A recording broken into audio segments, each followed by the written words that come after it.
Months after several Florida school districts made state headlines for elevated lead levels in school drinking water, the Contact 5 investigators wanted to know how other Florida school districts are ensuring the quality of the water is safe for students. And the results are not good. Here is Katie LeGrone. Brody, you got to do it straight. When you're a busy mom of four, I love you too. unexpected swings You went too high? happen. But Daisy Britton never anticipated what she recently learned about the water where two of her sons go to school. I didn't have to worry about what I didn't know is lead poisoning when I was a child, and now I'm having to worry about it for my children. It just doesn't seem right. Across the country and around the state, lead-contaminated water has put schools in the spotlight. Testing revealing high lead levels And under the microscope. In Hillsborough County, since the district started lead testing last year, 54 schools have tested above the federal standard for action, including the elementary school where Daisy's kids go.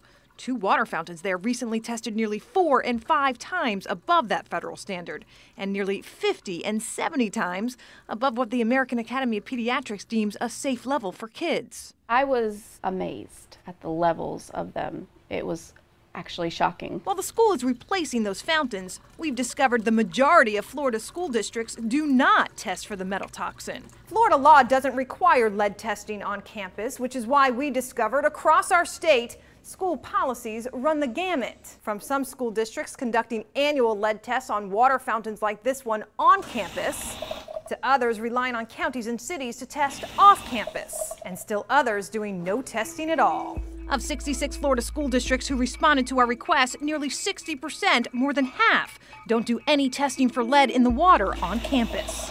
Oh, we got another water fountain right down there too. Sarasota County invited us along as it started testing school water about a month ago. Why has it taken so long? You know, that's a good question. Why has it taken so long? It's one of those things that, like I said, we had just not been alerted to. We weren't aware it was something that was a concern until very recently. Got this one. By the end of the month, all campuses built pre-1986 will get sampled. But that's not the case at all schools in our viewing area. Palm Beach County schools conduct limited testing. Martin County schools don't do any, relying entirely on county water, which is not tested on campus.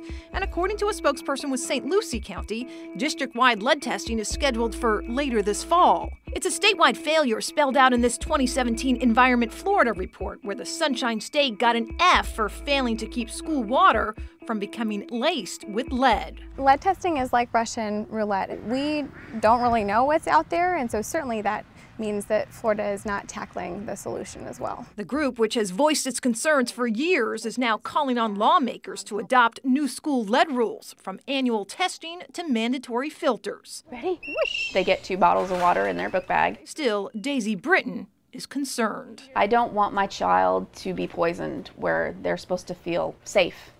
At least one lawmaker is planning to introduce legislation this year related to lead at school, while Environment Florida just released a toolkit for parents. Check that out along with our exclusive database to find out if your child's district is testing for lead in the water. Just head to our website. Katie LeGrone, WPTV News Channel 5.